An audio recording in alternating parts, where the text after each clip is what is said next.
হাজিরিন, আমরা মুসলমান, আর মুসলমানের এই যে ইসলাম ধর্ম, এই ইসলাম ধর্মর মূল যে মূল দলিল ৬০টা। এই মূল ৬০ দলিলের মাঝে একটা হইল কিতাবুল্লাহ, আল্লাহর কালাম কোরআনে করিম, আর একটা হইল সুন্নতু রাসূলিহি, আল্লাহ রসুলের সুন্নত, যেটারে আমরা হাদিসে নববী শরীফ কইয়া বুঝি, হাদিস শরীফ। আর একটা হইল ইজমা, আর একটা হইল কিয়াস। এই দলিল কয়টা হইল? ৬০টা। কোরআন, হাদিস, ইজমা, কিয়াস, ৬০টা দলিল। প্রথমে একটা বিষয় আপনার সামনে আমি তুলিয়া ধরতাম চাই, যে বর্তমান যুগে এক শ্রেণীর মানুষ যারা মুসলমান, এই মুসলমান পরিচয়ধারী কিছু মানুষ যারা শরীয়তের দলিল মানেন মাত্র ২টা, শুধু কোরআন আর হাদিস, আর বাকি আছে আরও ২টা, ইজমা এবং কিয়াস। ইজমা এবং কিয়াস, এই ২টা দলিল তারা শরীয়তের দলিল হিসাবে মানেন না। এখন সময় কম, তাইলে সেই ২টা দলিল না মানার কারণে আমরা কি সমস্যাত পড়ব, এখানে আমরা একটু বুঝতাম পারলাম মনে, তো সময় নাই। আমি আপনার খেদমতো আরজ করতাম চাই, আমরা মুসলমান হল কোরআনে করিম এবং হাদিস শরীফ আমরা মানিয়া চলতাম, এর বাদে রইল ইজমা আর কিয়াস। এখন আউকা কোরআন শরীফ আমরা মুসলমান কয়জনও বুঝি? ১,০০০ মুসলমান যদি একখানো করা হয়, আর তারা যদি কোয়া হয় কোরআন শরীফ তেলাওয়াত করৌকা, শুদ্ধ করিয়া তেলাওয়াত করনেওয়ালা ১,০০০ মুসলমানের মাঝে কয়জন আমরা পাইব? ২ নম্বর, কোরআন শরীফের তর্জমা ১,০০০ মানুষ মুসলমান একখানো করিয়া যদি আমরা তালাশ করি যে এরার মাঝে কোরআনে কারীমের তর্জমা কয়জনে জানেন, এর মাঝে সংখ্যা সীমিত হয়ে আইব। ৩ নম্বর, যদি আমরা তালাশ করি যে কোরআনে কারীম রে বালা করি বুঝইন কতজনে, ব্যাখ্যা সহ তফসির সহ কোরআন শরীফ বুঝইন কতজনে, ১,০০০ মুসলমানের মাঝে বাছাই করলে কয়জন মানুষ আমরা পাইব? সংখ্যা কত কমিয়া আইব নানি? এখন মনে করলাম আমরা যে ১,০০০-এর মাঝে ১০ জন মানুষ আছেন কোরআন শরীফের তফসির বুঝেন, ১০০ জন মানুষ আছেন কোরআন শরীফের তর্জমা বুঝেন, আর ৫০০ জন মানুষ আমরা পাইলাম মনে করি যে কোরআন শরীফ সহি করি তিলাওয়াত করতে পারেন। আমি সংখ্যা বাড়াইয়া কইছি, যদিও সংখ্যা অতটা হইতো নাই বাস্তবে। বাকি রইলা কতজন? আরও ৫০০, তার মানে অর্ধেক মুসলমান বাকি রইলা। তো বাকি অর্ধেক মুসলমানে আর কোরআন হাদিস আইতা মানা লাগতো নাই না? লাগবো। তাই দেন কিলা মানতা কিলা? কোরআন শরীফ তেলাওয়াত জানেন না, তর্জমা বুঝেন না, তফসির জানেন না, তে তাইন কোরআন হাদিস মানিয়া চলতা কিলা? এটা একটা প্রশ্ন আছে রানি। তো এর জবাবটা কিতা আইব? বলে জানি নাতে মানি না, জানি নাতে মানি না। ওলা জবাব দিলে খাম আইব নি? খাম আইলো নে। আল্লাহরে আমরা কইতাম পারলাম মানে, আল্লাহ আমরা বাংলাদেশের মানুষ, তোমার কোরআন গান তুমি আরবিতে নাজিল করছো বুঝি না। রসুলরে কইতাম পারলাম মানে যে আপনার হাদিস গুণ আরবি, আমরা বাংলাদেশের মানুষ আরবি বুঝি না, আপনার আর কোরআন আর হাদিস ইতা মানি না। এলা যদি আমরা প্রশ্ন তুলি, তাহলে এই প্রশ্নের জবাবটাও আল্লাহ রব্বুল আলামিনে কোরআন শরীফত দিয়া থইছেন। আল্লাহ ফরমাইনা যে ফাসআলু আহলা যিকরি ইন কুনতুম লা তা'লামুন, তুমি যা জানো না, যারা জানোইন তারার কাছ থেকে জানিয়া তুমি আমল করো। তুমি যা জানো না, যারা জানোইন তারার কাছ থেকে জানিয়া তুমি আমল করো। তাইলে তো কেউ না কেউর কাছ থেকে আমরা জানা লাগবো। আর জানরা মানুষের কাছ থেকে জানিয়া আমল করার লাগবো, যেন এটার আরেকটা দলিল আছে কোরআন শরীফ। আল্লাহ রাব্বুল আলামিনে ফরমাইন ফালাউলা নাফারা মিন কুল্লি ফিরকাতিম মিনহুম তাইফাতুল লিয়াতাফাক্কাহু ফিদ-দীন ওয়া লিয়ুনযিরু কওমাহুম ইযা রাজাউ ইলাইহিম লাআল্লাহুম ইয়াহযারুন। এক কওমের মানুষ সারা কোরআন হাদিস শিকাত যদি যাইনগি, তাহলে আলবাই থাকে, জালবাই থাকে, দোকানদারি করতাকে, এটা চলতো না নি? তো আল্লাহ তো মানুষ বানাইছেন, মানুষের জীবনের কিতাব প্রয়োজন আছে না আছে এই আল্লাহ খুব ভালো করে জানেন। এই কারণে আল্লাহ রব্বুল আলমিনে হুকুম দিছেন যে তুমি দেন সারা মানুষ কোরআন হাদিসের পণ্ডিত বনার দরকার নাই। এক গুরুত থাকি কিছু মানুষ 2-4 জন মানুষ তারা যাওকা, এক গ্রাম থাকি 2-4 জন মানুষ যাওকা, কোরআন হাদিসের গভীর জ্ঞান তারা হাসিল করুকা। এরা যে সময় কোরআন হাদিসের জ্ঞানী বনিয়া আইবা, আওয়ার বাদে যারা যাইতা পারলা না তারারে কোরআন হাদিসের বাণী তেন শুনাইবা, বুঝাইবা, বুঝাইলে পরে এই মানুষগুলাই কোরআন হাদিস অনুসারে আমল করার সহজ হইব। সিস্টেমটা খেয়ে দিয়া দিছেন আল্লাহ। অন্য ফাঁকে দিয়ে আর একটা কথা কইলাই, মানুষরে ইসলাম শিকানি, মানুষরে ইসলাম শিকানি কোন জায়গাত বার্তা কি পাবলিকরে ইসলাম শিকাইবার লাগি তারারে বার্তা কি বার করিয়া লইয়া যাইতা কি নিনা তারারে বাড়িত রাখিয়া জাননেওয়ালা হলে তারারে জানাইতা। আল্লাহর সিস্টেম কোনটা? তারারে বাড়িতে রাখিয়া জানাইতা। যারা আল বাইরা বাউকা, জাল বাইরা বাউকা, যারা দোকানদারি কররা করৌকা, যারা মেস্তরিগিরি কররা করৌকা, আলিম সাহেব যেন আসেন তাই কোরআন হাদিসের এলিম হাসিল করিয়া এর বাদে তাই আউকা, যারা যাইতা ফাল্লা না এরারে তাই জমাইয়া তাই যেটা জানছেন কোরআন হাদিসের ওটা জানাউকা, আর এরা জাননেওয়ালার কাছ থেকে জানিয়া মানবা, জাননেওয়ালার কাছ থেকে জানিয়া মানবা। হাজিরে কেরাম, এখন আরেকটা বিষয় যে জাননেওয়ালার কাছ থেকে জানিয়া মানা, ওটার নাম হইল তকলিদ। ওটার নাম কি? তা তকলিদ। আপনি গ্রামের মানুষ, আপনার উজুর এক মাসলা, আপনি উজু করিয়া মসজিদে যাইতে রানা দিচ্ছেন, সিংলায় আপনার ফাও গাঁথি গেছে, রক্ত বার হইছে, এখন আপনার অজু রইল নি না রইল না, মসজিদের ইমাম সাহেবরে আপনি গিয়া জিকা করলা, ইমাম সাহেব আমার তো রক্তবার হয়ে গেছে, এখন আমার উজু রইল নি না, আবার নতুন করে উজু করা লাগবো। ইমাম সাহেবে আপনারে কইয়া দিবা, যদি রক্ত বাওয়া আরম্ভ হয় তে আপনার উজু শেষ, আপনার নতুন করে উজু করা লাগবো। ইমাম সাহেবে দেখবা অথবা জিকা করবা যে রক্ত কিতা বাওয়া আরম্ভ হয়েছে নি, আপনি কইলা জি হয় বাওয়া আরম্ভ হয়ে গেছে, রক্ত বাড়াইয়া আস্তে আস্তে বাইয়া পড়া আরম্ভ হয়েছে। ইমাম সাহেবে কইলা যে আপনার উজু নষ্ট হয়ে গেছে, আপনি আবার উজু করে আউকা। আপনি যদি কোন ইমাম সাহেব দলিল দেউকা, আপনি যে কইলা মশলা আমার উজু নষ্ট হয়ে গেছে, দলিল দেউকা। তো ইমাম সাহেবে যদি আপনারে দলিল দেন, হেদায়া কিতাবর এবারত কতখান ফড়িয়া শুনাইন, তে কোনো কামও লাগবো নি, আপনি বুঝবানি। সরে অকায়া কিতাবর এবারত কতখান ফড়িয়া যদি শুনাইন, অথবা বুখারী শরীফর হাদিস এখান ফড়িয়া শুনাইন, কোনো দরকার আছে নি? খামো হুতাইন যদি শুনাইনো আপনার খামো লাগবো নি, এই দলিল তোগাইয়া লাভ আছে নি? আর ইমাম সাহেব এখান জানেন, এই বিশ্বাস আমরা আছে বলিয়াও ইমাম সাহেবরে আমি মশলা জিকা করছি, আর না কিন্তু গড়ের বিবিরে জিকা করতাম পারলাম মানে বলেন নাইনি।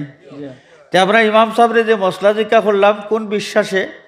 বলে আমি যা জানতাম সাইয়ার ইমাম সাহেবের এই ব্যাপারে শরীয়ত সম্মত ফয়সালা তান জানা আছে, এর লাগি তাইন যেখান খুইয়া দিবা ইকান কোরআন হাদিস সম্মত ওইব, এই বিশ্বাসে তান গেছ থাকি জানিয়া মানা, জানিয়া আমল করা, দলিল না তুকানি, দলিল না তুকানি। ও এর নাম হইল মজহব মানা। এর নাম কি? তা মজহব মানা। তাহলে মজহব মানিয়া চলা বা তকলিদ, তকলিদ খারেক হয় যে কোনো ব্যক্তির কোনো বক্তব্য অথবা কোনো আমল দেখিয়া কোনো দলিল তালাশ না করিয়া তান খাম দেখিয়া অথবা বক্তব্য শুনিয়া এর অনুসরণ করা, এর উপরে আমল করা, এর নাম হইল তকলিদ। এর নাম কি? তা তকলিদ। এখন আপনারা হোক আছে মোটামুটি এটা সাধারণ জ্ঞান যারা আছে আমরা বুঝতাম তো পারছি যে তকলিদ না করলে মুসলমান, আমরা মুসলমানই যে দায়িত্ব পালন করা সম্ভব নয়। তকলিদ না করিয়া আমরার মুসলমানই দায়িত্ব পালন করা সম্ভব নয়। এখন আমরা মুসলমান ইজমা কিয়াস দূরই তৈলাম, এটা তাহক আলগা। দুইটা দলিল যেটা মূল কোরআন এবং হাদিস, এই কোরআন এবং হাদিস মানিয়া চলতে হইলে, আমি কোরআন বুঝি না তাইলে কিতা বলে বুঝনেওয়ালার গেছ থাকি আমি বুঝিয়া আমল করতাম। আমি হাদিস শরীফ বুঝি না, যে বুঝনেওয়ালার গেছ থাকি বুঝিয়া আমল করতাম। এর নাম হইল তকলিদ, এর নাম তকলিদ বা মাযহাব মানিয়া চলা। এই মাযহাব মানিয়া চলা যে জরুরি, কতখান জরুরি, কোনো মানুষ যদি টাইটেল ফাঁস করিয়েও তখন দাওরাই হাদিস ফাঁস করিয়েও তখন কোরআন হাদিসের গভীর জ্ঞান আছে, গভীর জ্ঞান তার মাঝে না থাকতে পারে। আর জটিল কিছু বিষয় আছে, কোরআন হাদিসের গভীর জ্ঞান না থাকলে এই জটিল বিষয়ের সমাধান খুঁজিয়া পাওয়া যায় না। আমি একটা উদাহরণ দেই, যে কোনো মহিলা যে সময় তাদের তালাক দেওয়া হয়, ওই না বিভিন্ন সময় তালাকের ঘটনা ঘটে যায়, যে মহিলারে তালাক দেওয়া হইল, এই মহিলা এর বাদের দিনও তালাক যেদিন ফাইলা ওই দিন এর বাদের দিন আরো বেটার কাছে বিয়া বইতে পারবানি না, না মাঝখানো কিছু সময় তার অপেক্ষা করতে হইব। সেনে অপেক্ষা করতে হইব, তার এই অপেক্ষা করার নাম হইল ইদ্যত ফালন। এটার নাম কিতা?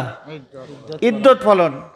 এই ইদ্যত ফালন করার দরকার কিতার লাগে, যে মহিলার যে রেহেম আছে, রেহেমের মাঝে যে কোনো বাচ্চা যদি আগর স্বামীর থেকে আইয়া থাকে আর বাদর দিন যদি জানি আরেক স্বামীর কাছে বিয়া বই যায়, তো রেহেমর বাচ্চা আগর স্বামীর না নতুন স্বামীর, এটা বেড়া লাগি যাব, বেড়া লাগি যাব নাইনি। এর লাগি ও ইদ্যত পালন করার মাধ্যমে এটা শিওর হওয়া যায় যে আগের স্বামীর সূত্রে তান গেছে কোনো বাচ্চা আছে কি না। যদি থাকে তাইলে তো এই মেয়াদর ভিতরে বাচ্চার জন্ম হইব, স্পষ্ট থাকবো যে আগর স্বামীর বাচ্চা।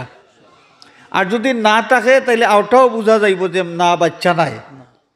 এই ইদ্যত পালন করা লাগে। ইদ্যত পালন করার পরে নতুন স্বামীর গেছে বিয়া হওয়া। তো ইদ্যত পালন করতা কতদিন? ইদ্যত পালন করতা কতদিন? কোরআন শরীফও এই ব্যাপারে বিধান আছে, আয়াত আছে। কোরআন শরীফের যে আয়াত, আল্লাহ রাব্বুল আলামিন ফরমায়েন, ওয়াল মুতাল্লাকাতু ইয়াতারাব্বাসনা বিআনফুসিহিন্না সালাসাতা কুরুইন। যারা তালাকপ্রাপ্তা মহিলা এরা ইদ্যত পালন করবা 3 কুরু। 3 কুরু। ও ভাই অনেক কুরু খারে কয়, 3 তো বুঝলাম, 3 বুঝি না নি আমরা? 3 বুঝি। 3 দিন যদি হইতো বুঝলাম মনে, 3 মাস যদি হইতো বুঝলাম মনে, 3 বছর যদি হইতো বুঝলাম মনে। মাস, দিন, বছর এটা আমরা বুঝি, কুরু তো বুঝি না। আল্লাহ কইলা যে 3 কুরু ইদ্যত পালন করা লাগবো। এখন 3 কুরু, এই কুরু জিনিসটা কিতা? এখন আপনি কুরু শব্দ বলতে কি বোঝায় অভিধান বার করোকা। অভিধান বার করিয়া আপনি দেখবা কুরু শব্দর একাধিক অর্থ আছে, একটা অর্থ নাই, একাধিক অর্থ আছে। একটা অর্থ হইল মহিলাগুলোর যে প্রতি মাসে যে পিরিয়ড হয়, 3 পিরিয়ড, 3 অসুস্থতার দিন, এটার নাম হইল কুরু। অসুস্থ থাকবা যতদিন, প্রতি মাসে অসুস্থ যতদিন তখন এর নাম হইল কারউন। আর এর 3টা যে সময় হইব বহু বচন, ওটা হইব কুরু। তা কুরু শব্দের একটা অর্থ হইল মহিলাগুলোর অসুস্থতার দিন, অসুস্থতার দিন। 3 যদি পাইতে হয়ে লাগবো 3 মাস, 3 মাসের 3 অসুস্থতার দিন। আবার কুরু শব্দের আরও একটা অর্থ হইল মহিলাগুলোর পবিত্রতার দিন, হঠাৎ উল্টা।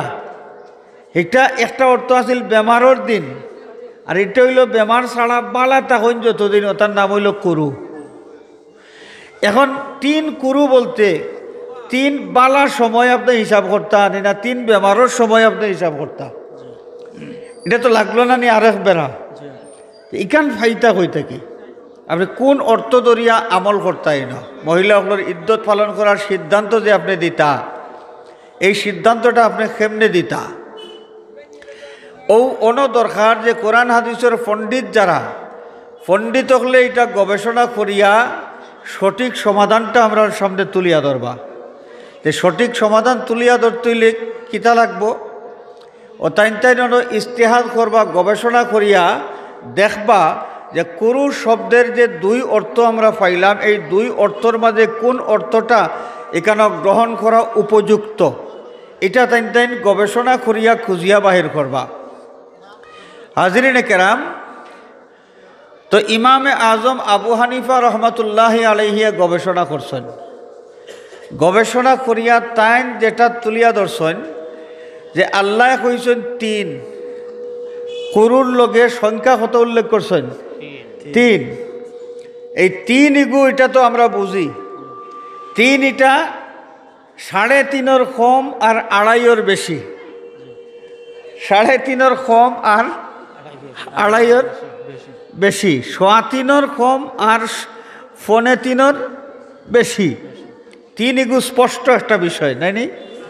আচ্ছা, এ তিন যদি ফাইতে হয় তাহলে বেমারের যে টাইম আছে, প্রত্যেক মাসের বেমারের টাইম যদি আমরা কুরু শব্দের অর্থ বেমারের টাইম যদি ধরি, তাইলে তিন পাওয়া সহজ। তিন পাওয়া সহজ। 3 মাসে 3 বেমারের টাইম আমরা পাইলে আমরা 3 সংখ্যা পুরাপুরি পাইলাম। ওই ইমামে আজম আবু হানিফা সাহেব কইছেন যে তালাকপ্রাপ্তা মহিলা যদি গর্ভবতী না হইয়া তখন সাধারণ অবস্থায় তান ইদ্যত পালনের মেয়াদ হইল 3 মাসের, অর্থাৎ 3 চান্দর 3 বার তাই বেমার দেখবা, 3 বার চাইন বেমার দেখিয়া 3 নম্বর বার বেমার দেখিয়া যে সময় শেষ হয়ে যাব বেমার, ও তান ইদ্যত পুরা হয়ে গেল, ইদ্যত পুরা হয়ে গেল। 3 নম্বর বার বেমার দেখিয়া যে সময় ভালো হইবা, ও এর বাদে অন্য স্বামীর গেছে তার বিয়া হইতে আর কোনো সমস্যা নেই। খেয়াল করছেন নি? তো এখন কোন চাই? আপনি মুসলমান কোরআন শরীফ মানিয়া চলতা, আপনি কইবা আমার ঘরও কোরআন শরীফ বাংলা খান আছে, অসুবিধা কিতা? বাংলা খান দেখিয়া বড় কোন মোল্লার গেছে যাওয়ার দরকার নাই আমার, আপনি গেলা না মোল্লার গেছে। তো ইনোর সমাধানটা বাইর করবা কিলা? সালাসাতা কুরু ইন, 3 কুরু আপনার তর্জমার মাঝে লেখা আছে, অনত আপনি আটকি যাবা হইলেও তর্জমার মাঝে 3 কুরু লেখা আছে, এখানেও আপনি মানবা কিলা? মানিয়া চলতা কিলা? তো এর লাগি তর্জমা জানলেও কোরআন জানা হয় না, তর্জমা জানলেই কোরআন জানা হয় না। কোরআন শরীফ বুঝতে হইলে পরিপূর্ণরূপে 15 প্রকারের বিদ্যা হাসিল করা লাগে। 15 প্রকারের বিদ্যা পরিপূর্ণরূপে হাসিল করলে তারপরে কোরআন শরীফ বোঝা যায়। তো আপনি কোরআনের তর্জমা লইয়াও বই রইছেন, আর বাদ বাকি দুনিয়ার হকলতা রইল যে, এর লাগি কারো না কারোরে মানিয়া চলা লাগে। ও কোরআন হাদিসের জটিল বিষয় জাননেওয়ালার কাছ থাকি জানিয়া এর উপরে আমল করা, এর নাম হইল মাযহাব মানা। আর মাযহাব না মানলে একজন মুসলমানে কোরআন হাদিস অনুসারে আমল করা সম্ভব নাই। তাহলে আমরা কিতা বুঝলাম? আমরা মাযহাব মানি কোরআন হাদিস বাদ দেওয়ার লাগি, না কোরআন হাদিস 16 আনা মানিয়া চলবার লাগি?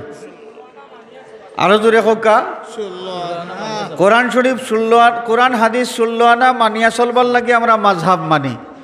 তো একটা মানুষে মাযহাব দেখতে পারে না। আবু হানিফা সাহেব তারার সর্বনাশ ঘটাইছেন, তারা ইচ্ছা মতো কোরআন হাদিসের মন গড়া ব্যাখ্যা করিয়া নতুন নতুন পথ আবিষ্কার করতে আসিল। মুসলমান হলরে 56 দলে বিভক্ত করতে আসিল, যার জেলা ইচ্ছা কোরআন হাদিসের ব্যাখ্যা করলো আর এক এক পথ পার করলো। ইমাম আবু হানিফা সাহেব মুসলমান হলরে এই বিচ্ছিন্নতার থাকি রক্ষা করছেন এই মাযহাব প্রতিষ্ঠার মাধ্যমে এবং কোরআন হাদিস গবেষণার নির্ধারিত একটা লাইন বার করার মাধ্যমে। তে মাযহাব মানলে আর কোরআন হাদিসের যেমনে মন ধরে এমনি ব্যাখ্যা করিয়া নতুন নতুন তরিকা আর বানাইল যায় না।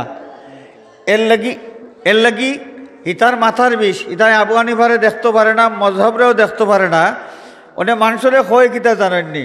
মানুষরে কয় যে কোরআন হাদিস বাদ দিয়া মযহাব মাননেওয়ালা হলে তারা তারার ইমামরে মানেন, কোরআন হাদিস মানেন না, তারার আবু হানিফারে মানেন। খোকা নাউজুবিল্লাহ। এটা হলো একটা মিথ্যা অপবাদ। এই ছলচাতুরি প্রতারণার মাধ্যমে সাধারণ মুসলমানদের ধোঁকা দেওয়ার চেষ্টা করা হয়। আমরা আগেই বুঝি লইতাম পারছি, আশা করি, যে কোরআন হাদিসরে সঠিকভাবে মানিয়া চলবার লাগিও আমরা মজহব মানি। কোরআন হাদিস সঠিকভাবে মানিয়া চলার লাগিও কিন্তু আমরা মজহব মানি। এখন আউকা যারা কইন আমরা আবু হানিফা বুঝি না, মজহব মানি না, আমরার হাদিস আছে, আমরার হাদিসে আমরা সপ্তাহ হইয়া দিব। এখন কয়টা হাদিস আপনারা সামনে আমি শুনাই, আপনারা দেখবা যে কোরআন মজহব ছাড়িয়া শুধু শুধু হাদিস দিয়া মুসলমান আমরা চলতাম পারমনি না, পারতাম নাই, চলা সম্ভব নি না সম্ভব নাই। আপনারা একটু চিন্তা করিয়া দেখুন জানি। দেখোকা রসুল্লাহ সাল্লাল্লাহু আলাইহি ওয়াসাল্লামের একখানা হাদিস, আল্লাহর হাবিবর হাদিস। হুজুরে পাক সাল্লাল্লাহু আলাইহি ওয়াসাল্লামে ফরমায়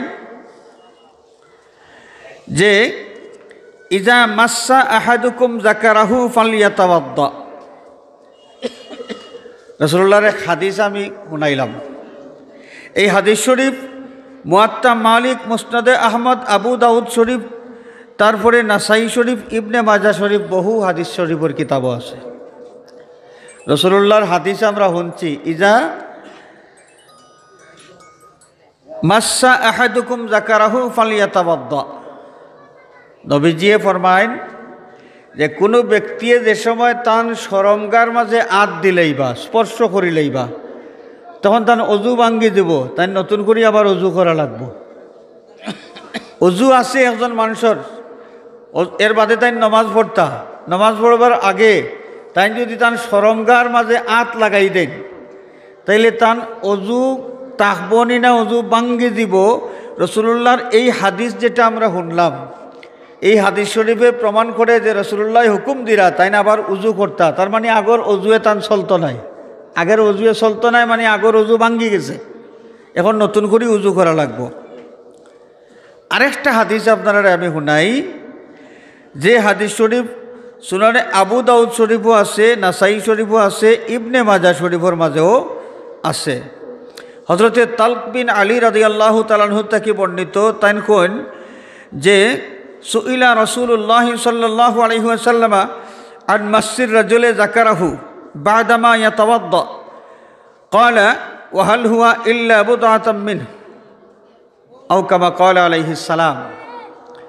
হুজুরে পাক সাল্লাল্লাহু আলাইহি ওয়াসাল্লাম রে এক ব্যক্তি প্রশ্ন করলা, ইয়া রাসূলুল্লাহ, কোনো ব্যক্তি উজু করছেন, উজু করার বাদে তান শরমগার মাঝে তাই হাত লাগাই দিছেন, শরমগারে তাই স্পর্শ করি লাইছেন, এখন কিতা তানি অজু তাকবনি না নতুন করে উজু করা লাগব? হুজুরে পাক সাল্লাল্লাহু আলাইহি ওয়াসাল্লামে ফরমাইন যে তান শরমগা একান্ত তান শরীরেরও একটা অংশ, তার মানে আত দিয়া পেট সইলে উজু যায় না, মুখ সইলে উজু যায় না, কারণ এটা শরীরের অংশ। তে শরমগা ওখানে তো শরীরের অংশ, তে শরমগার মাঝে আত লাগাইলে অজু নষ্ট কেনে হইতো, এটা তো তার শরীরেরও একটা অংশ। রাসূলুল্লাহ সাল্লাল্লাহু আলাইহি ওয়াসাল্লামের এই হাদিস শরীফটা কি কিতাব বোঝা যায় যে উজু করার বাদে শরমগা সইলে উজু নষ্ট হইতো নাই, এই হাদিসে বোঝা যায় উজু নষ্ট হইতো নাই। আগর হাদিসে কিতাব পাইলাম ফালিয়াতাওয়াদ্দা, অজু করা লাগবো, এই হাদিসও আল্লাহ রসুলে কই রাখেনে অজু করা লাগতো, অজু তো তার অজু আছেও, সইসইন তার শরমগা এখান তো তার শরীরেরও অংশ, শরীরের অন্য অংশ সইলে জেলা অজু যায় না, তার শরমগা সইলেও অজু যাইতো নাই। দেখি হাদিস শরীফ যারা কোন যে হাদিস মানি, হাদিস ছাড়া আর কোনটা মানি না, এই দুইটা হাদিস এবং দুইটা হাদিসের সনদ সহি, এটা মৌজু আর জাহাল খুইয়া যে উড়াইয়া ফেলাই দিতা, এটার কোনো সুযোগ নাই।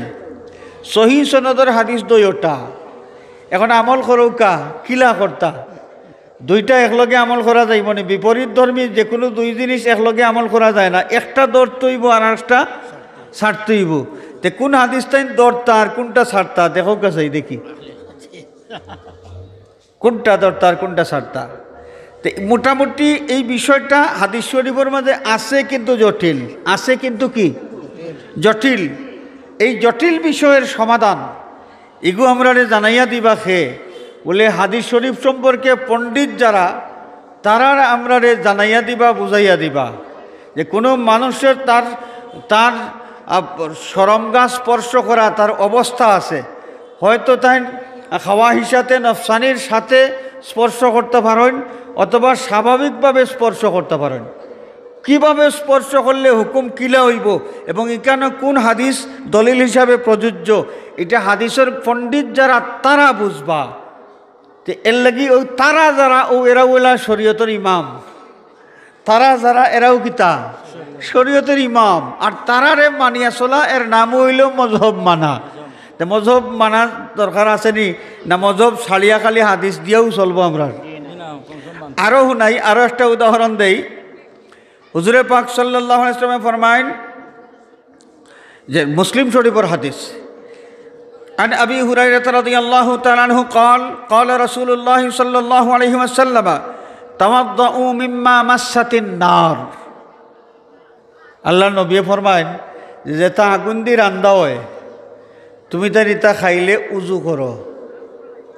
আগুন দিয়ে যেটা রান্ধা হয় ইটা খাইলে তুমি তার উজু করো।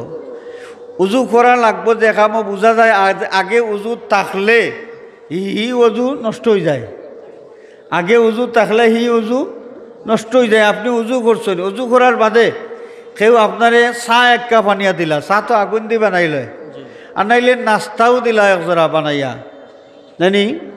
তা আপনি এটা যদি উজু করার বাদে নাস্তা খাইন, যদি চা খাইন, যদি যেটারে আগুনে স্পর্শ করছে অর্থাৎ আগুন দিয়া পাকাই লইছে যেটা, এটা খাওয়ার বাদে আপনি নমাজ পড়তা, তে আগর অজু আপনার রইছে নি এই আগুন দিয়ে ভাখানি জিনিস খাওয়ার বাদে? রাসূলুল্লাহর এই হাদিসে প্রমাণ করে তামাদ্দাউ মিম্মা মাসাতিন নার, আগুনে যেটা স্পর্শ করে এটা খাইয়া তোমরা অজু করো। এই হাদিস শরীফ দ্বারা প্রমাণ যে আগর অজু নষ্ট হয়ে যায়। আগর অজু কিতা হয়ে যায়? নষ্ট হয়ে যায়, নতুন করে অজু করা লাগে। আরেকটা হাদিস শরীফ নৌকা মুসনদে আহমদের হাদিস, সহি সনদ, হজরতে উম্মে সালামা রাদিয়াল্লাহু তাআলা আনহা থেকে বর্ণিত। তাই কইন যে কাররাবতু ইলান নবী সাল্লাল্লাহু আলাইহি ওয়াসাল্লাম জানবান মাশউইয়ান ফাআকালা মিনহু সুম্মা কামা ইলা সলাতি ওয়া লাম ইয়াতাওয়াদ্দা। হজরতে উম্মে সালামা রাদিয়াল্লাহু তাআলা আনহা ফরমায়েন যে হুজুরে পাক সাল্লাল্লাহু আলাইহি ওয়াসাল্লাম আমার ঘরত তশরিফ আনলা, তশরিফ আনার বাদে আমি ছাগলের সামনের ফাও আল্লাহ রসুলে খাইতে বড় পছন্দ করতাম। এখান বুনা আছিল, ও বুনা ওখান রসুল্লাহর সামনে দিলাম। আল্লাহর হাবিবর সামনে দেওয়ার বাদে হুজুরে পাক সময় ও বুনা গুস্ত তাকি কিছু খাইলা, খাইয়া তার বাদে নমাজও গেলা গিয়া কোনো উজু করলা না। তার মানে কিতা বলে আল্লাহ রসুলে উজু করিয়া নমাজেরও আনা দিসলা, মাঝখানো বুনা গুস্ত খাইলা, যে গুস্ত আগুন দিয়া ফাঁকাই লইছে, আর এর বাদে উজু না করিয়াও আল্লাহ রসুল নমাজও গেলাগি। তার মানে আগুনের স্পর্শ করা জিনিস খাইলে উজু ভঙ্গ হয় না, এই হাদিসে ওটা বুঝায়। রসুল্লাহর হাদিস দুইটা পাইলাম আমরা। একটাই প্রমাণ করে আগুনের রান্দা কুন্দা খাইলে উজু ভঙ্গ হয়ে যায়, নতুন করে উজু করা লাগে। আরেক হাদিসটাকে পাইলাম আল্লাহ রসুলে নিজে আমল করছেন যে আগুনের ফাঁকানোর জিনিস খাইছেন আল্লাহ রসুলে, উজু না করিয়া আগর উজু লইয়া রসুল্লাহ নমাজও গেছেন কি। এখন এই হাদিস আপনার ঘরও আছে, মুসনদে আহমদ বাংলা অনুবাদ আছে, মুসলিম শরীফ বাংলা অনুবাদ আপনার ঘরও আছে। আপনি অনুবাদ পড়িয়া এখানে সমাধান খুঁজিয়া পাইবানি। এই সমাধান পাইতে হলে কই যাওয়া লাগবো? বলে যাওয়া লাগবো হাদিস দ্বারা বালা করে বুঝইন তারার গেছে গেলে আমরা ফাইমু কিতা বলে এনে ফাইমু ঔ কথা যে হুজুরে পাক সাল্লাল্লাহু আলাইহি ওয়াসাল্লাম কইছেন উজু করো, এটা জরুরি হিসাবে নাই, করলে বালা, মুস্তাহাব, করলে বালা মুস্তাহাব। আপনি কোনটা খাইছে উজু আছে, কোনটা খাইছেন, খাওয়ার বাদে আপনি নমাজ পড়ার যাইতা, যদি সম্ভব হয় আপনি উজু করিলেও কা আবার বালা করি, এটা মুস্তাহাব হইব। এখান তো আপনার তর্জমার মাঝে লেখা নাই, তর্জমা পড়লে তো আপনি আমি বেদিশা বনি যাইব। উজু করতাম না করতাম না, 2 লেখান 2 হাদিস, আমি যাইতাম কেমনে দি? ও যাইতাম কেমনে দি? যাওয়া লাগবো তারার গেছে, যারা হাদিসের পণ্ডিত, হাদিস শরীফ খুব বালা করি বুঝুন, ও তারার গেছে গেলে তারা যেটা খুইয়া দিবা এই অনুসারে আমরা আমল করবো। আর ওটার নাম হইল তারার কথায় আমল করা, এর নাম হইল তকলিদ, এর নাম হইল মজহব মানা। এখন তারা যেটা কইন এটা তারার মন গড়া কইন না কোরআন হাদিসটাকে কইন? কোরআন হাদিসটাকে কইন। যেটা কঠিন আছে গবেষণা করিয়া তারা ওটারে সোজা করেন, সোজা করিয়া আমরা সামনে উপস্থাপন করেন, বস সহজভাবে আমরা কোরআন হাদিস মানিয়া চলতাম পারি। মজহব মানার দরকার আছে নি না নাই? কিতা বুঝি আমরা আছে। আরও হাদিস নৌকা পেশাব করা, খাড়াইয়া পেশাব করেন নি না বইয়া করেন? বইয়া করেন। সেখানে আমি যদি বুখারী শরীফের হাদিস দিয়া দলিল দেই খাড়াইয়া পেশাব করা যায়, আপনারা মানতা নাই নি? বুখারী শরীফও পেশাব করার নিয়ম পদ্ধতির হাদিস যা আছে, বইয়া পেশাব করার হাদিস একটাও নাই। বুখারী শরীফের মাঝে পেশাব করার পদ্ধতির যত হাদিস আছে, বইয়া পেশাব করার হাদিস একটাও নাই। আছে খাড়াইয়া পেশাব করার হাদিস। আমি এখন খাড়াইয়া পেশাব করার হাদিস নাই। দেখো কা বুখারী শরীফ এবং মুসলিম শরীফ দুইও কিতাব আছে। হযরতে হুযায়ফা রাদিয়াল্লাহু তাআলা আনহু থেকে বর্ণিত, তাই কইরা আতান নবী সাল্লাল্লাহু আলাইহি ওয়াসাল্লাম সুবাতাতা কওমিন ফাবালা কাইমান। এক আল্লাহর হাবিব এক কৌম একটা গোত্রর মানুষে এক জায়গাত ময়লা হইলা ফেলাইতা, ময়লা ফেলাইবার জায়গা, আল্লাহর হাবিব ও জায়গাত তসরিফ আনছেন। তসরিফ আনিয়া কাজায় হাজত আল্লাহ নবী পেশাব ফরমাইতা, তখন পেশাব করলা খাড়াইয়া কিলা বালা কাইমান, খাড়াইয়া পেশাব করলা। দলিল কিতাব রাসূলুল্লাহ যে খাড়াইয়া পেশাব করছেন, দলিল কিতাব বুখারী মুসলিম, দলিল বুখারী মুসলিমের হাদিস। আইসেন নি তে খাড়াইয়া পেশাব করৌকা দেখি আপনার রাঘবপুরের জামে মসজিদের ইমাম সাহেব যদি খাড়াইয়া পেশাব করিলাইন আর কোনো মুসল্লিয়ে দেখিলাইন, জুয়ারের রক্ত যদি ঘটনা ঘটে, তে আসরের ইমামতির আর সুযোগ পাইতা নাই আল্লাহ দিলে, বলেন নাই নি? তে বেটাই তো বুখারী শরীফের হাদিস দিয়া দলিল দিব, আপনারা কিতা করবা? আপনারা কিতা করবা? দলিল মানতারা নি বুখারী শরীফ? আরেকটা হাদিস শুনাই, তিরমিজি শরীফ এবং নাসাই শরীফের মাঝে হাদিস। আম্মাজান হযরতে আয়েশা সিদ্দিকা রাদিয়াল্লাহু তাআলা আনহা থেকে বর্ণিত, তাই কইন যে মান হাদ্দাসাকুম আন্না নবিয়্যা সাল্লাল্লাহু আলাইহি ওয়াসাল্লাম কানা ইয়াবুলু কাইমান ফালা তুসাদ্দিকুহু মা কানা ইয়াবুলু ইল্লা কাঈদান। হযরতে আয়েশা সিদ্দিকা রাদিয়াল্লাহু তাআলা আনহা ফরমায়েন যে কেউ যদি তোমার তান্ডে কইন যে রাসূলুল্লাহ সাল্লাল্লাহু আলাইহি ওয়াসাল্লাম খাড়াইয়া পেশাব করছেন, তাইলে এই বেটার কথা তুমি দেন বিশ্বাস করিও না। মা কানা ইয়াবুলু ইল্লা কাঈদান, আল্লাহর নবী সব সময় পেশাব করতে বইয়া বইয়া পেশাব করতা। নবীজির সব সময় কোন অভ্যাস আছিল বইয়া পেশাব করা। আপনি হাদিস তো পাইলা না নি? বুখারী শরীফ পাইলা, আপনি তো কইবা বুখারী শরীফ আমি পড়ছি আউয়াল থেকে আখের পর্যন্ত। বলে কিলা পড়ছেন? বলে আমার কাছে আস্থা বুখারীর তর্জমা আছে, ওখান পড়ছি আমি। তো দেখি চাই বুখারীর তর্জমার তাকে আপনি পাইবা খাড়াইয়া পেশাব করা, রাসূলুল্লাহ খাড়াইয়া পেশাব করছেন। তা আপনি খাড়াইয়া পেশাব করার সুন্নত পালন করা আরম্ভ করে দেউকা, কিলা হইব অবস্থা? আর হিবাইদি তিরমিজি শরীফ নাসাই শরীফের হাদিস, হযরতে আয়েশা সিদ্দিকায় ফরমান যে রাসূলুল্লাহর সারা জীবনের অভ্যাস আছিল আল্লাহ নবী বইয়া বইয়া পেশাব করতা। তো দইও হাদিস উল্টা নেয়নি, উল্টা। এখন আপনি হাদিস মানুকা আবু হানিফা বাদ দিয়া আপনি খালি হাদিস মানুকা দেখি কিলা মানতা, মানা সম্ভব নেই। খাড়াইয়া পেশাব করতা না বইয়া করতা? বলে দইটা পালন করিলাই, পেশাবর অর্ধেক খাড়াইয়া মারি দিও আর অর্ধেক বাদে বইয়া বাকি ফুটাইন, বলার নেই। যাইতা কেমনে দিই হাদিস শুধু শুধু হাদিস মানিয়া তো আপনি বিভাগও পড়ে গেছেন, বিষয়টা জটিল হয়ে গেছে না নি? এই জটিল বিষয়ের সমাধান পাইবার লাগি যাওয়া লাগবো তারার গেছে। তারা কারা? যারা হাদিস শরীফের পণ্ডিত, যারা মুস্তাহিদ, যারা মাযহাবের ইমাম, তারার কাছে যাওয়া লাগবো। তারার কাছে গিয়া বুঝা লাগবো যে এই দুই হাদিসের দুই লেখান আমরা মানতাম কোনটা, ও তারা বুঝাইয়া দিবা যে উজরের কারণে আল্লাহ রসুলে খাড়াইয়া পেশাব করছিলা। ইখান তো আপনার তর্জমাত লেখা থাকতো না, এখানেও গবেষণা করলে তুকাইয়া বার হইব।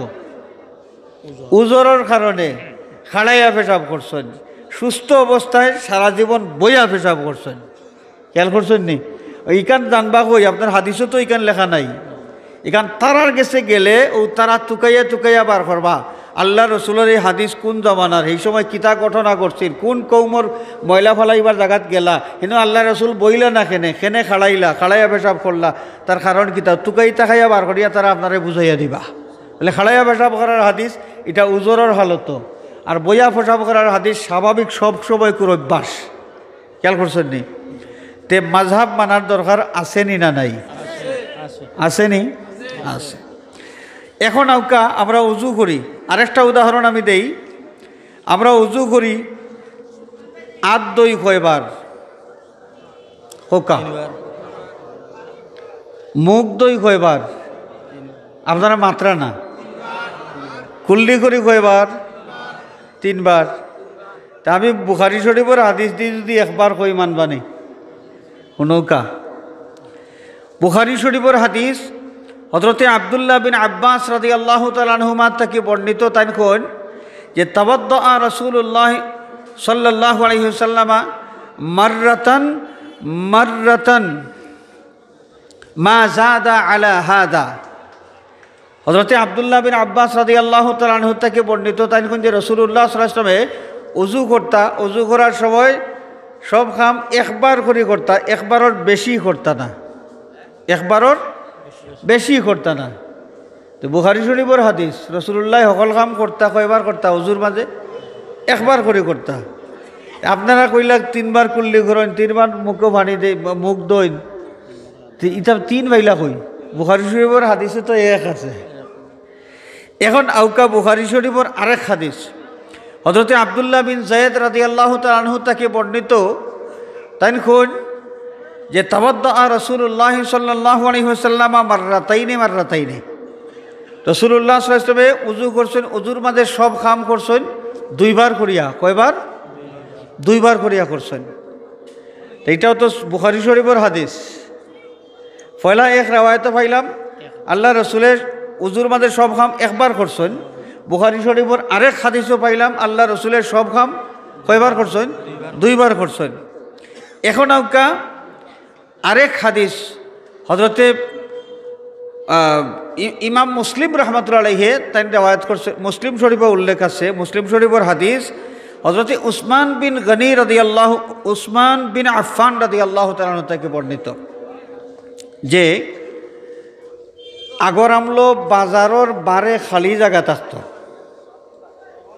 আমরা আরও কিছু জায়গা থাকে না বিটাল দেখান দানন খাটিয়া উঠিয়া মানুষ তৈতা বা বারুন জুইত করবার লাগে তো আগর আমলো বাজারের বারে দিয়ে ওলা খালি কিছু জায়গা থাকতো মানুষ কেউর বার চাইতা বাজারও আইসেন এক জায়গায় থামলা আরেকজন আইতা হেন বার চাইরা অথবা নমাজের টাইম হয়েছে নমাজ পড়তা একটা কোনো জরুরত সারবার লাগি বাজারের বারে খালি জায়গা থাকে তো হযরতে উসমান গনি রাদিয়াল্লাহু তাআলা আনহু বাজারও ওলা একদিন খালি জায়গাত বইছেন নমাজের টাইম হয়েছে তো আরও কিছু মানুষ জমছেন তারা কইরা নমাজের টাইম হয়েছে তাই অজু করতা তো মানুষরে কইরা রাসূলুল্লাহ সাল্লাল্লাহু আলাইহি ওয়াসাল্লাম কোন সিস্টেমে অজু করতা তোমার তানে দেখাইতাম নেই সকল তো খুশি যে উসমান গনি রাদিয়াল্লাহু তাআলা আনহু তার মাধ্যমে রাসূলুল্লাহর পদ্ধতির অজু আমরা দেখব হযরতে উসমানে গনি রাদিয়াল্লাহু তাআলা আনহু অজু করলা কোন পদ্ধতিতে রাসূলুল্লাহ সাল্লাল্লাহু আলাইহি ওয়াসাল্লাম যে পদ্ধতিতে অজু করতা ও পদ্ধতিতে অজু করতে গিয়া তাই করলা কিতা ফাতামাদ্দা সালাসান প্রত্যেক খাম তাই তিনবার করে করলা প্রত্যেক খাম তাই কিতা তিনবার করে করলা হাত ধুইলা তিনবার কুল্লি করলা তিনবার নাকবানি তিনবার মুখ ধোয়া তিনবার সপ্তাহ কয়বার করি তিনবার করে করলা তে হাদিস এটাও সনদ সহি 3 লাখান পাইলাম একবার করে প্রত্যেকটা কাজ করা হাদিস আছে সহি সনদর হাদিস অজুর মাঝে প্রত্যেকটা কাম দুইবার করে করতা তাও হাদিস আছে অজুর মাঝে প্রত্যেকটা কাম তিনবার করে করতা তাও কিতা আছে হাদিস আছে এখন আপনি করতা কোনটা যে কোনো একটা করলে দুইটা বাদ দেওয়া লাগবো একটা করলে দুইটা বাদ দেওয়া লাগবো আপনি যদি তিনবার করে ওকলটা করেন তো দুইবারের হাদিস আপনি মানলা না একবারের হাদিসও মানলা না যদি দুইবার করে করেন তাহলে একবারের হাদিস মানলা না, তিনবারের হাদিস মানলা না। যদি একবার করে করেন তাহলে দুইবারের হাদিস মানলা না, তিনবারের হাদিসও মানলা না। হাদিস ছাড়া কিছুই মানি না যারা কহেন, তারা এই ক্ষেত্রে আমলটা কিভাবে করিবেন? সবটাই তো হাদিস, সবটাই তো হাদিস এবং সহি সনদ। তো এর লাগি ও তারার গেছে যাওয়া লাগবো। এই একই খামর 3 লাখান বর্ণনা আমরা কোন লাখান আমল করতাম এখান জানতে হইলে তারার গেছে যাওয়া লাগবো। তারা কারা? মাযহাবের মুস্তাহিদ ইমাম যারা, তারা গবেষণা করিয়া একবারের হাদিস একবার দিয়া কিতাব বুঝাই লইছে, দুইবারের হাদিস দুইবার দিয়া কিতাব বুঝাই লইছে, তিনবারের হাদিস তিনবার দিয়া কিতাব বুঝাই লইছে। ও তারা হইয়া দিবা কোনটা সুন্নত আর কোনটা আপনার লাগি জায়েজ হইব আর কোনটা মোটামুটি উত্তম, সবচাইতে উত্তম, ইটা সারাটা তারা হইয়া দিবা। ও তারার কাছে যাওয়া লাগবো। খেয়াল করছেন নি? এখন আপনারা হোকা আমরা যদি উজুর মাঝে প্রত্যেকটা খাম 3 বার করি, সাধারণ মুসলমান কোন দলিলও আছে এটা আমরা কিচ্ছুই জানা নাই। মেসাবে আমরা পড়াইছেন, মক্তব অজুর নিয়ম শিকাইছেন, আমরা শিখছি। ও শিকাটাকে আমল করি আর এই 3 বার মুখ ধোয়া লাগবো আর সকল কাম করা লাগবো উজুর মাঝে। এটা বুখারী শরীফও আছে না, মুসলিম শরীফও আছে না, নাসাই শরীফও আছে, কোনটা আমরা জানি না, কোনটা আমরা জানি না, জানার কথাও তো নাই। কারণ বুখারী শরীফ পড়বার লাগে আমি গেলাম না তো, আমি তো দোকানদারিত থাকলাম, আমি আলবাবাদ থাকলাম, আমি ওখামত থাকলাম, আমি খেতখরাত থাকলাম, দোকানদারিত বাদ দিয়া গেলাম না। তে বুখারীর হাদিসও যে 3 বার করি পদ্ধতি কান আমার তো জানার কথা নাই, কোন কিতাবও আছে কি নাই। তো ইনো কিতাব করা লাগবো। ও যারা কোরআন হাদিস বালা করি বুঝিয়া কোরআন হাদিসটা কি মশলা বাহির করিয়া সহজ করিয়া আমরা দিছন, ও তারার গেছটা কি আমরা জানিয়া মানলাম। ও এর নাম হইল মজহব মানা। এর নাম কিতা? মজহব মানা। আচ্ছা কোন চাই, কোন বিবেকে তারা এটা কই যে কোরআন হাদিস ছাড়ার কিছুই মানা যায় না, মানলেই শিরিক হয়ে যায়? কারণ যে বেটায় আইজ খোর যে মজহব মানা যায় না, এই কথা যেন মানলা কোরআন হাদিস ছাড়া যদি আর কোনটাও মানা যায় না, তাইলে তান কথা মানলেও তো শিরিক হয়ে যাব। কথাটা বুঝছেন নি? কোরআন হাদিস ছাড়া আর কিচ্ছু মানলেও শিরিক হয়ে যাব। এখান যদি হইতে যেন কইলা মজহব মানা যায় না পারে না, তান ই কথা মানলেও তো শিরিক হয়ে যাব। কারণ তান কথা তো আর কোরআনও নাই হাদিসও নাই, তান কথা কোরআন নেই, তান কথা হাদিস নেই, তান আও কথাও তো আমরা মানি না। তান ফতোয়ায় তান কথা শেষ, তান ফতোয়ায় তান কথা শেষ। আমি আর আলোচনা দীর্ঘায়িত করার সুযোগ নাই। ও পর্যন্তও আমার আলোচনা সারসংক্ষেপ যেই কথাটা আমি আপনার খেদমতো আরজ করতাম চাই, আমরা মুসলমান হলরে বিভিন্ন ভুল ব্যাখ্যা দিয়া বিপদগামী করার চেষ্টা করার, আমরা মুসলমানের মাঝে বিভিন্নভাবে দ্বিধা বিভক্তি তৈরি করার সূক্ষ্ম ষড়যন্ত্র চলতে আছে। ওই তো তেরাবির নমাজ লই আপনি 8 রেখাত পড়তা না 20 রেখাত পড়তা। বাংলাদেশের মুসলমান 20 রেখাত তেরাবি পড়লে আস্থা জীবন, অনেক বেটায় 8 রেখাতর তেরাবির বাগা এখান ফাতিছে নাইনি। ইটা লইয়া দেখবা লাগবো। নমাজও খাড়াইছেন, নমাজও খাড়াইয়া এখন ফাও সরাইয়া খাড়াইতানি না কিলা খাড়াইবার একটা পদ্ধতি আছে তো। পুরুষ মানুষ হইলে 4 আঙ্গুল মাঝখানো ফাঁক থাকতো, অথবা 1 বিল্লস, বেশি হইলে 1 বিল্লস, কমপক্ষে 4 আঙ্গুল ফাঁক থাকতো পুরুষ মানুষের 2 পাওয়ার মাঝখানো। অনেক নয়া সিস্টেম লইয়া আইছে, তারা সরাইয়া যতক্ষণ মেলাইল যায়, মাঝখানো ফাঁক থাকলে বলে শয়তান যাইব কি, মাঝেদি শয়তান যাইব। হিবাই মাঝেদি শয়তান না গিয়া শয়তানে পথ তো আরটা ফাইলিছে। আপনি যে সরাইলা যে মাঝখানে দি আপনার তলে দি যে পথ পার করিয়া দিলাইলা, শয়তান তো অনেক উবাই যাইব গিয়া। ইগু তো পথ বড় হয়ে গেল, আরো এই পথটা তো আরো বড়। এটা কিচ্ছু নাই। ও আমরা শান্তিপূর্ণভাবে নমাজ বন্দেগি করিয়ার, ও তারা লাগাইছে ফেস লাগাইয়া নয়া মশলা লইয়া আইয়া আমরা মুসলমান হলর মাঝে দ্বিধা বিভক্তি লাগবনে মাইর। ই মাইর এখনো কঠিন হয়েছে না, হইব এক সময়। ইমাম সাহেব তেরাবি 8 রেখাত পড়াইয়া আনলে টান মারবা এক গুরু মানুষে 8 রেখাতই যেরা কইবা ইমাম সাহেব নমাজ শেষ 12ই জুকা। আর 20 রেখাতি এরা কইবা 12 রেখাত রয়েছে ইমাম সাহেব তাকুকা এইটাই আরেক হাত দিয়া টানবা ইমাম সাহেব ফাড়িয়া 2 টুকরা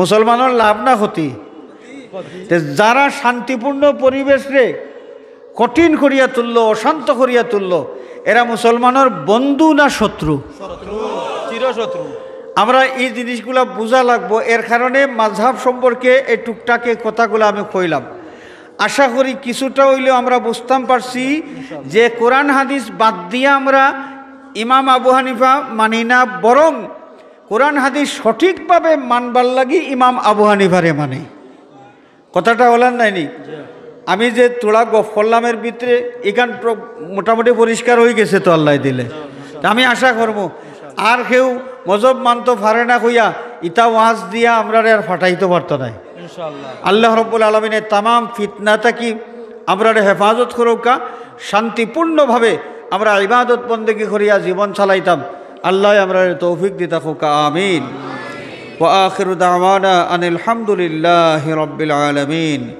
সাল্লাল্লাহু আলা সাইয়্যিদিনা ওয়া মাওলানা মুহাম্মদ ওয়া আলা আলিহি ওয়া আসহাবিহি ওয়া সাল্লাম সাল্লাল্লাহু আলা সাইয়্যিদিনা ওয়া মাওলানা মুহাম্মদ ওয়া আলা আলিহি ওয়া আসহাবিহি ওয়া সাল্লাম সাল্লাল্লাহু আলা সাইয়্যিদিনা ওয়া মাওলানা মুহাম্মদ ওয়া আলা আলিহি ওয়া আসহাবিহি ওয়া সাল্লাম اللهم آمين الحمد لله رب العالمين والصلاة والسلام على سيد المرسلين وعلى آله وأصحابه أجمعين أي الله আজকের আজিম উশান ইসালে সওয়াব মাহফিল আউয়াল থেকে আখির পর্যন্ত কবুল ফরমাও আয় আল্লাহ এই মাহফিলের সওয়াবের হাদিয়া সোনার মদিনা তোমার হাবিবের খিদমতে পৌঁছাই দাও तमाम পৃথিবীর মুমিন মুমিনাত কবরবাসীর আরওয়াহে পাক পৌঁছাই দাও আয় আল্লাহ বাবা শাহজালাল শাহপুরান 360 আউলিয়া সহ পৃথিবীর যে জায়গা তোমার যত অলিয়া আরাম ফরমাইছেন तमाम আর ওয়াহে পাক পৌঁছাই দাও আয় আল্লাহ খাস করি তোমার মকবুল ওলি হযরত রাঘবপুরি সাহেব রহমাতুল্লাহ আলাইহি হযরত শ্রীকুনি সাহেব রহমাতুল্লাহ আলাইহি রামপুরি সাহেব রহমাতুল্লাহ আলাইহি আল্লামা ফুলতলি সাহেব কিবলা রহমাতুল্লাহ আলাইহি तमाम আউলিয়া কেরাম আর ওয়াহে পাক পৌঁছাই দাও আয় আল্লাহ এই মাহফিলের খেদমত তোমার যত বন্দাবান্দি শরিক হইছেন तमाम और বংশর মুর্দেগানের আরওয়াহে পাক কই সওয়াবের হাদিয়া পৌঁছাই দাও আল্লাহর ওসিলায় আমরারে মাফ করি দাও আমরার জিন্দা মুর্দা মাই বাবারে মাফ করি দাও তোমার হাবিবর জিন্দা মুর্দা तमाम উম্মতরে মাফ করি দাও আয় আল্লাহ এই মাহফিল থেকে কোনো ভিখারিরে তুমি খালিয়াতি বিদায় দিও না আয় আল্লাহ বড় আশা করিয়া তোমার ওলিউল ওখলর খান্দাত আমরা এই মকবুল মাহফিল বইছি রে বা মাওলা আয় আল্লাহ কোনো সাইলরে তুমি খালিয়াতে বিদায় দিও না আয় আল্লাহ तमाम বিশ্বব্যাপী যে এক মহামারী চলতে আছে এক অদৃশ্য ভাইরাসের কারণে तमाम বিশ্ববাসী আতঙ্কিত ও মাওলা আমরা গুনাহ করছি আমরার গুনার কারণে মুসিবত আমরা রূপে আইছি আল্লাহ আমরারে মাফ করে দাও আল্লাহ আমরারে মাফ করে দাও আর এই মুসিবতরে তুমি উঠাইয়া নিয়া বিশ্ববাসীর স্বাভাবিক জীবনযাপনের তৌফিক দাও হে আল্লাহ London America Canada France Australia Africa Middle East সহ পৃথিবীর বহু দেশও আমরার ভাই বিরাদর আত্মীয় স্বজন সন্তান সন্ততি প্রবাসী অবস্থায় আছেন ও মাওলা তোমার রহমতের ছায়ার নিচে রাখিয়া তারা হেফাজত করি হরজাতর আফাত মসাইব থেকে হেফাজতে রাখিও হে আল্লাহ যারা অসুস্থ আছেন তোমার কুদরতি দওয়াখানার থেকে শিফা এনায়েত ফরমাও আল্লাহ বহুত বিমারি হলে দোয়া চাইছেন আল্লাহ আমরা বিশ্বাস করি তুমি মরারেও জিতা করতে পারো আল্লাহ তোমার কাছে অপারগতা বলতে কিছু নাই আয় আল্লাহ আমরার বেকস বিমারি হল আমরার জানা অজানা যত বেমারি আছেন আল্লাহ তোমার কুদরতি দওয়াখানার থেকে তুমি শিফায়ে কামিলা আজিলা এনায়েত ফরমাও বাংলাদেশের উপরে রহমতের নজর ফরমাও আয় আল্লাহ এই জমিন থেকে গজবর ছায়া হরাইয়া রহমত আর বরকত নাজিল ফরমাও হে আল্লাহ এই বাড়িখান্ডে ইলমে শরীয়ত ইলমে তরিকতের মারকাজ হিসাবে তুমি হামেশা বাকি রাখিও তুমি দিন বদিন তরক্কি এনায়েত ফরমাও আয় আল্লাহ আউলিয়া কেরামে যে আওলাদ হল দুনিয়াত থইয়া গেছেন তারার দিন দুনিয়ার কামিয়াবি আনায়াত ফরমাও আল্লাহ মানুষের খিদমতের সালাহিয়তের আলা দরজা তারার ইনায়াত ফরমাও ইয়া আল্লাহ যত খিদমত থইয়া গেছেন আয় আল্লাহ तमाम खिदमात रे तरक्कीर साथे क़यामत तक बाकी रखो सल्लल्लाहु अला सय्यिदिना व मौलाना मुहम्मदिन व आलिहि व अस्हाबिहि अजमाइन वल्हम्दुलिल्लाहि रब्बिल आलमीन आमीन बिल्लाह अस्सलामु अलैकुम।